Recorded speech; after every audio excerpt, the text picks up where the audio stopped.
Graphic design আমাদের জীবনের প্রতিদিনের একটি অবিচ্ছেদ্য অংশ। অ্যাপের ইন্টারফেস থেকে শুরু করে রাস্তার বিলবোর্ড পর্যন্ত প্রতিটি জায়গায় আমাদের ডিজাইন প্রয়োজন হয়। তবে প্রশ্ন হলো, কিভাবে একটি ডিজাইন জনসাধারণের কাছে পৌঁছাতে পারি এবং এর পাবলিক রিচ বাড়াতে পারি। 5টি টিপস আপনার ডিজাইনকে পাবলিক রিচ বাড়াতে পারে। Number 1, user friendly insight. Number 2, branding insight. Number 3, colour psychology. Number 4, typography insight. এবং নাম্বার 5 হচ্ছে মার্কেটিং অ্যান্ড অ্যাডভার্টাইজমেন্ট। এখন চলুন এগুলোর বিস্তারিত জেনে আসি। এখন আমরা জানবো ইউজার ফ্রেন্ডলি ইনসাইট কি। গুগলের হোম পেজে লক্ষ্য করুন, দেখতে পারবেন একটি সাদাসিধে ডিজাইন। এখানে শুধু একটি সার্চ বক্স আছে যাতে ব্যবহারকারীরা তাদের প্রয়োজনীয় তথ্য খুঁজে পায়। এর মাধ্যমে ব্যবহারকারীরা অপ্রয়োজনীয় জিনিসে বিভ্রান্ত না হয়ে তাদের প্রয়োজনীয় জিনিস তাড়াতাড়ি খুঁজে পায়। Number 2, branding insight.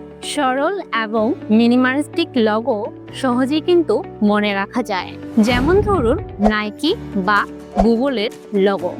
শুধুমাত্র একটি টেক্সট কিংবা সিম্বল ব্যবহার করে তারা এই লোগোগুলো তৈরি করে থাকে এবং সহজে মনে রাখা যায়। Number 3, colour psychology. রং শুধু সৌন্দর্য প্রদর্শন করে না, একটি মানুষের আবেগ এবং সিদ্ধান্ত গ্রহণেও প্রভাব ফেলে। যেমন ধরুন হলুদ এবং লাল রং ম্যাকডোনাল্ডসের মতো ফাস্টফুড ইমেজ ডিজাইনে ব্যবহার করে থাকে, কারণ এই রংগুলো ক্ষুধা বাড়ায় এবং ব্যবহারকারীদের খাদ্য গ্রহণের জন্য উদ্দীপ্ত করে। Number 4, typography insight. সঠিক ফন্ট স্টাইল ডিজাইনের মুড পরিবর্তন করে। যেমন ধরুন বিলাসবহুল ব্র্যান্ড শ্যানেল, তারা কিন্তু তাদের ডিজাইনে প্রিমিয়াম ফন্ট ব্যবহার করে একটি প্রিমিয়াম লুক তৈরি করে থাকে। অন্যদিকে লক্ষ্য করবেন গুগল সেনসিটিভ ফন্ট ব্যবহার করে, যা আধুনিক এবং ক্লিন লুক তৈরি করতে সাহায্য করে। Number 5, marketing and advertisement. একটি ব্র্যান্ডের উদ্দেশ্য কি এবং টার্গেট অডিয়েন্স বুঝে ডিজাইন করা এবং শক্তিশালী একটি বার্তার মাধ্যমে অডিয়েন্সের সঙ্গে কানেকশন স্থাপন করা কিন্তু খুবই জরুরি একটা বিষয়।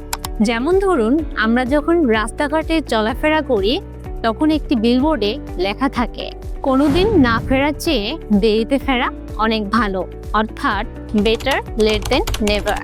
এটি একটি বিজ্ঞাপনের বার্তা যা নিরাপদে গাড়ি চালানোর গুরুত্ব বোঝায়। যেমন ধরুন আপনারা একটা মার্সিডিজ বিজ্ঞাপন দেখতে পাচ্ছেন, এখানে কিন্তু একটা স্থির ছবি ব্যবহার করা হয়েছে যা গাড়িটির শক্তিশালী হেডলাইট ক্ষমতা তুলে ধরেছে। ছবিটি দেখিয়ে বোঝানো হচ্ছে যে তাদের হেডলাইট এত পাওয়ারফুল যে রাতের অন্ধকারে একটি গরু চলে গেলে তার ভেতরের অঙ্গগুলো স্পষ্টভাবে দেখা যায়।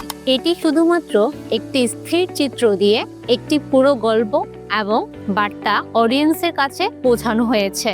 আপনার ডিজাইনগুলো যদি উপরের ইনসাইটগুলোর সঙ্গে একত্রিত হয় তবে এটি একটি শক্তিশালী পণ্য হয়ে উঠবে, যা কিন্তু মানুষের মনে আকর্ষণ করতে সক্ষম হবে।